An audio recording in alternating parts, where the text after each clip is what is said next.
Welcome, everyone. Imagine being like 3 years old, right? You're sitting in your bathtub just playing with a toy, and then finding out later that 300,000 complete strangers saved a video of that exact moment to their personal devices. Yeah, it is a horrific thought. It really is. Picture your childhood memories, not in, a photo album, but in a database, being monetized, analyzed, consumed by people you will literally never meet. And that is the reality for a growing number of kids right now. So today we're doing a deep dive into a massive, frankly pretty unsettling, but super important topic, the collision of modern internet culture and the psychology of child development. It is a profound collision. To really understand the scale of what is happening here, we're looking at two vastly different sources today. Right. On one hand, we have this comprehensive educational manual on positive parenting, which details, the psychological milestones and the environment you need to raise a healthy human being. Yeah, the ideal scenario. Exactly. And on the other hand, we have this sweeping investigative breakdown into the dark economy of influencer parents. Basically, people who are turning their own children into content commodities. And the contrast between these two sources is, well, it's what makes this so compelling. There's this beautiful quote in the educational manual from the poet Khalil Gibran. It says, "You are the bows from which your children as living arrows are sent forth." I love that quote. It perfectly captures the psychological foundation of autonomy, Right. The manual uses it to show the ideal parent-child dynamic. Like, a child is an independent entity. The parent provides the tension, the stability, the direction, but the goal is to release that arrow into the world to fly on its own. The parent's job is just to build a secure launching pad. Yeah. But then when we look at the investigative report on influencer parents, that dynamic is completely inverted. Totally. These kids aren't being treated like living arrows sent into the future. They're being treated like boomerangs. Ooh, a boomerang. That's a good way to put it. Right. Like, they are specifically designed and thrown at the internet with the explicit expectation that they're going to come back carrying cash, brand deals, and millions of likes. Okay, let's unpack this. How did we get here? The educational manual clearly states that a parent's primary job is to build a child's self-esteem and character. Yeah. So how did we arrive at an internet culture where kids are literal props? Well, what's fascinating here is that the digital age has basically warped the traditional dynamic. Right. The manual says a parent needs to provide emotional warmth and a secure environment to build the child's self-worth.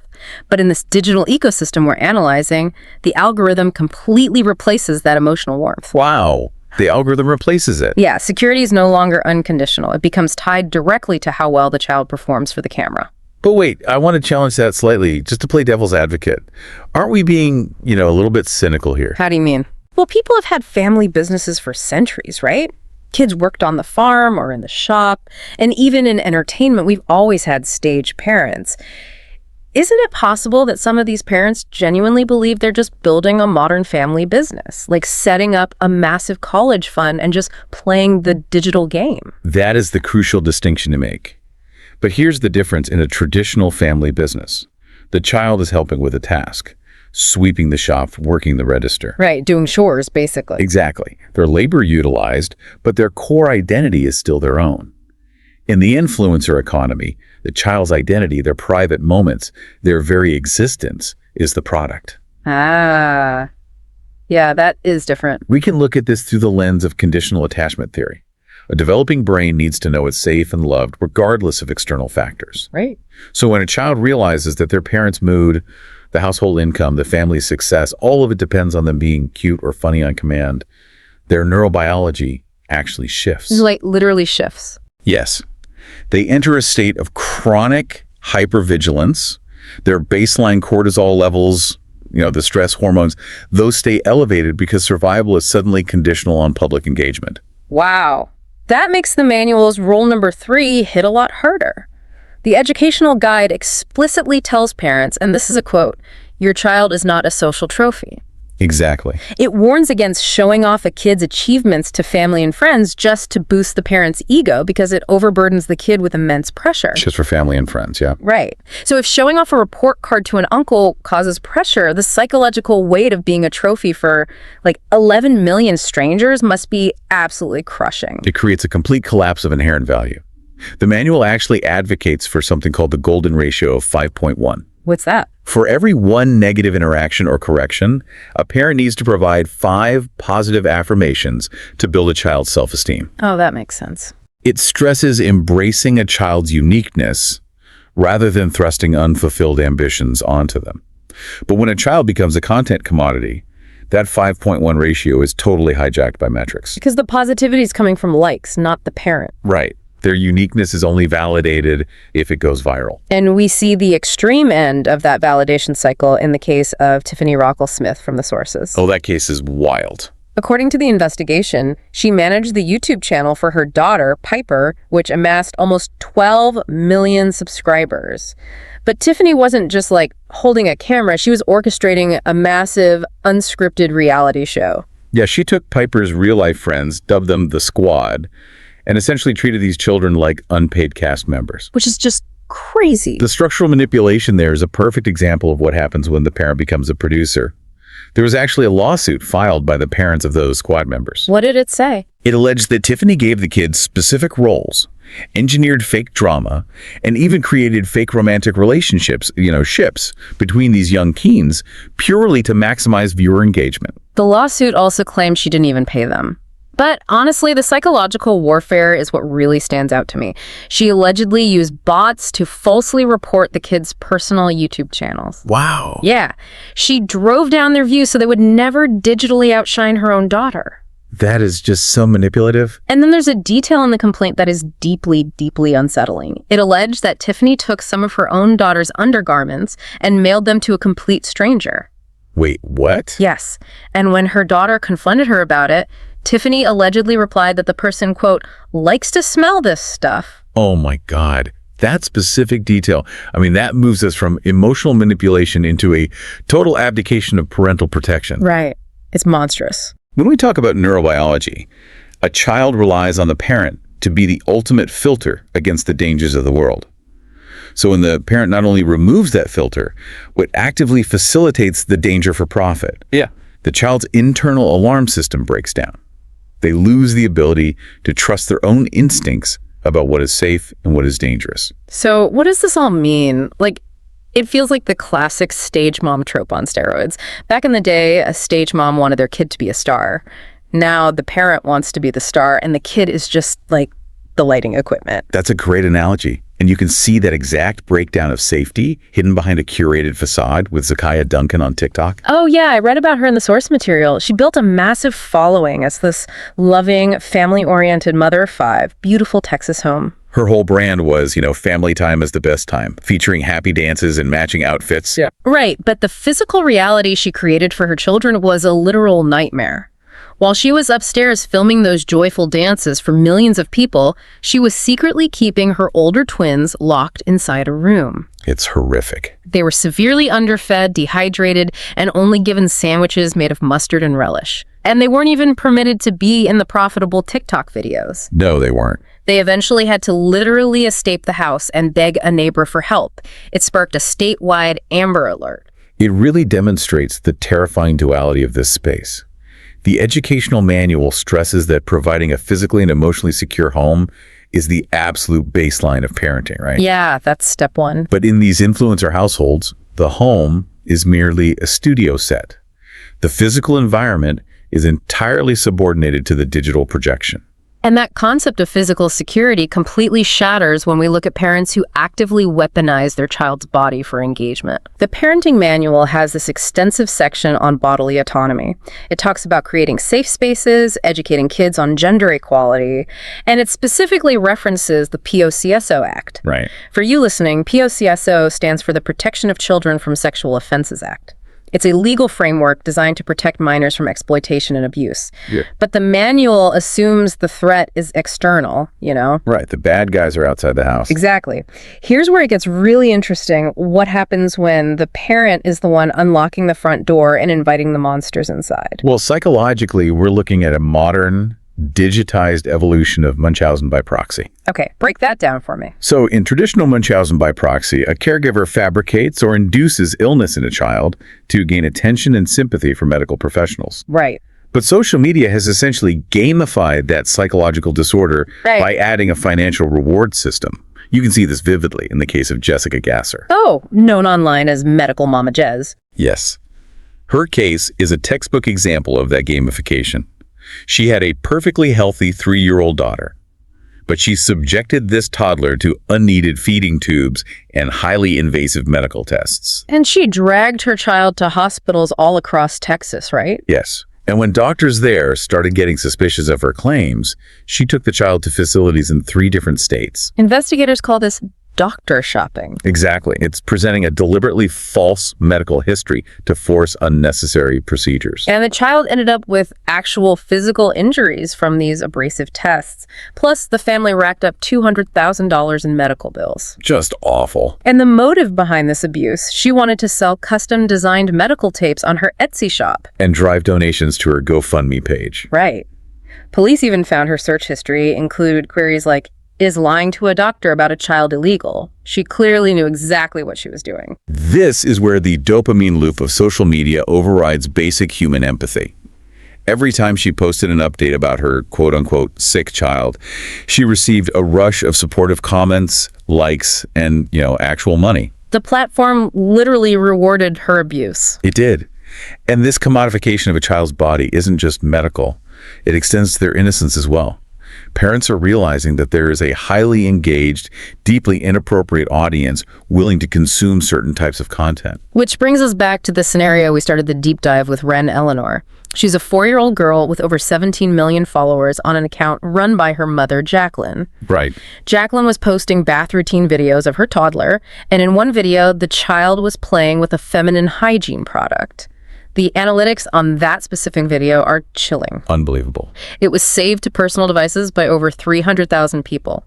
Grown men were duetting the videos. Fan accounts were leaving comments about putting photos of this toddler on their bedroom walls. Yeah, and when you look at the metrics, it is impossible for a creator of that size not to understand who is consuming that content and why they're saving it. And the platform's own search algorithm was suggesting terms like hot dog or pickle right next to the child's name. It's disgusting. And when people pointed this out, the mother posted a video telling people not to mom shame her.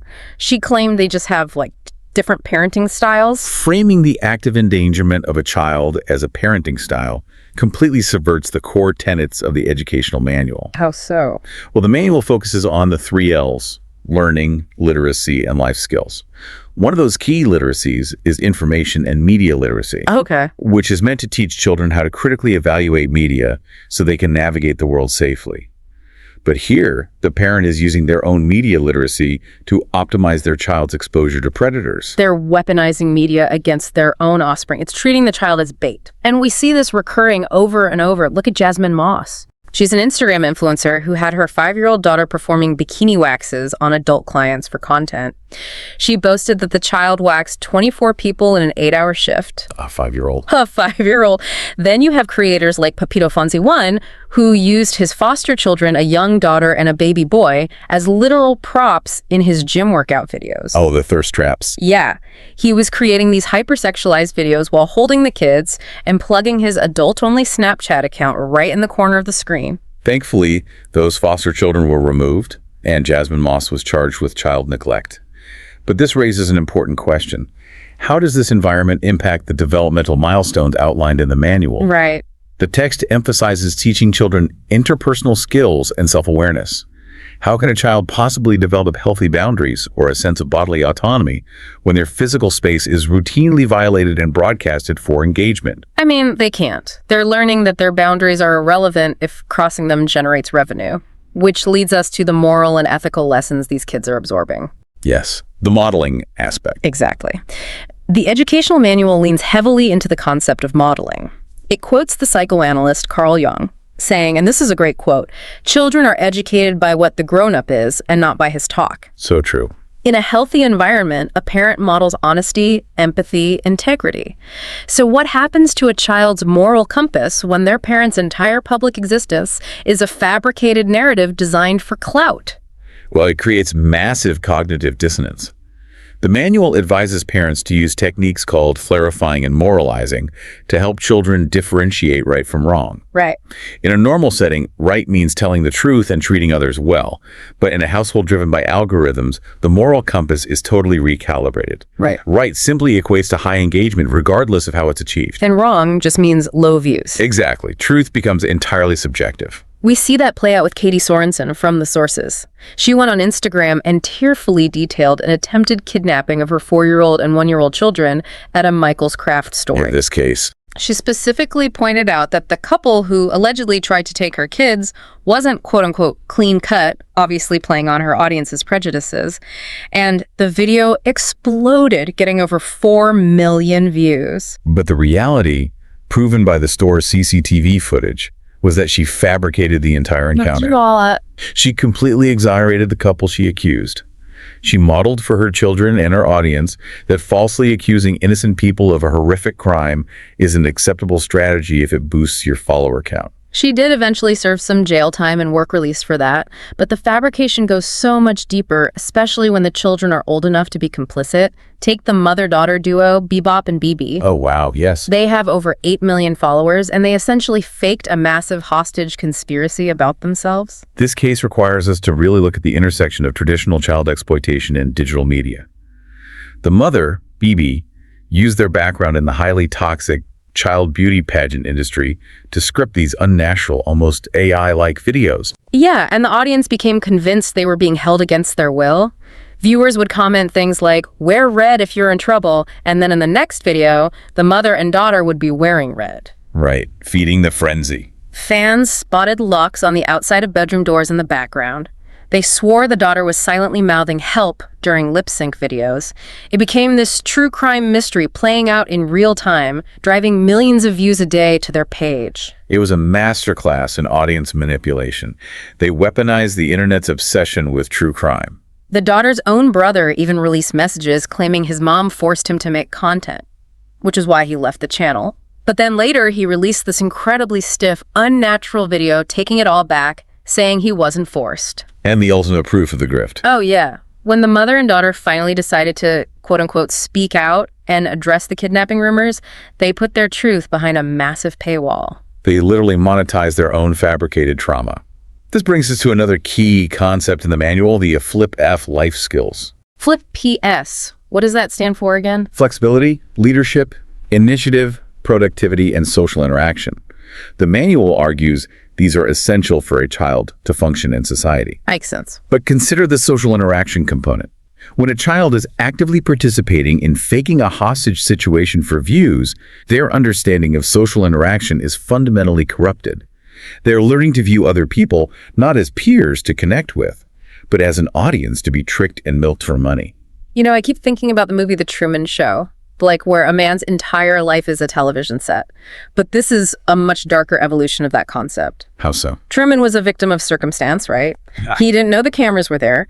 These kids know exactly what's happening. The psychological weight isn't just being observed, it's the complicity. Yes. It's knowing that your life is a lie and having to actively help your parent build the dome over your own head just to keep the ratings high.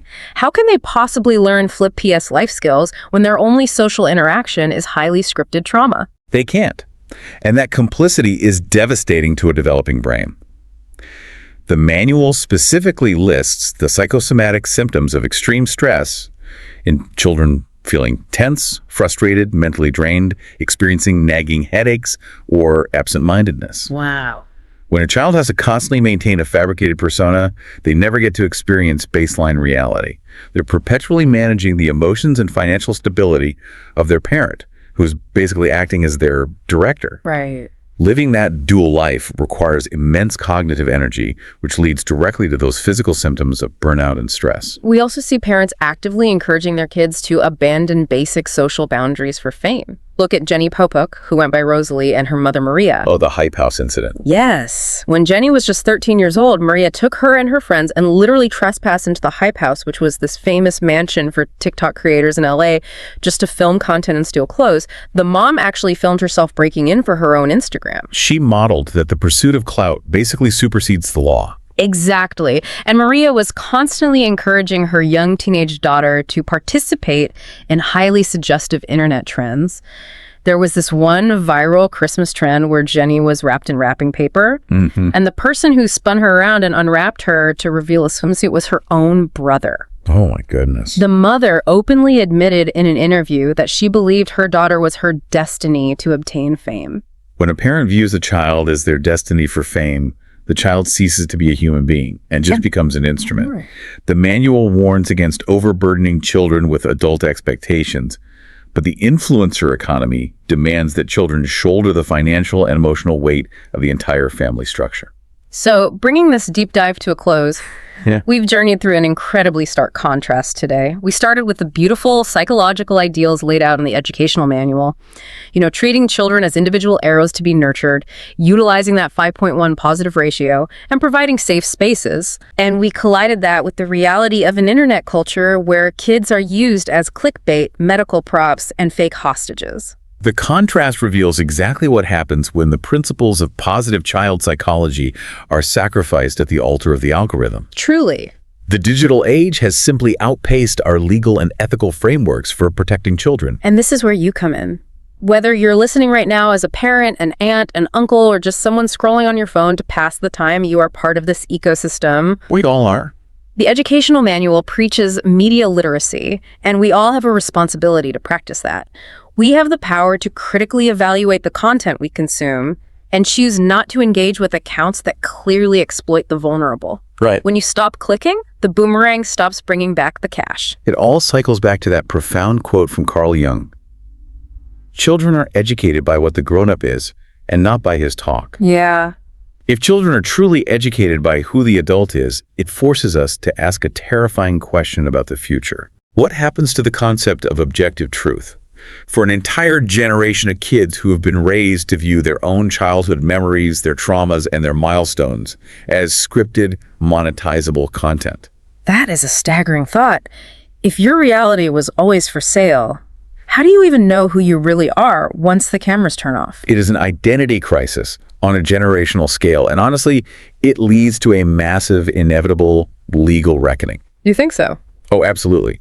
We're rapidly approaching a point where we will likely see the creation of entirely new digital labor laws, or an aggressive expansion of frameworks like the POCSO Act to cover digital exploitation. We're going to see a wave of former child influencers suing their parents. Wow. And they won't just be suing for the financial earnings they were denied. They'll be suing for the fundamental right to own their own privacy, and perhaps for the right to legally erase their unbroadcasted pasts from the internet. A fight for the right to be forgotten by the audience they never asked for. That is definitely something to mull over the next time a quote-unquote perfect family pops up on your feed. Are you looking at a living arrow or just a boomerang?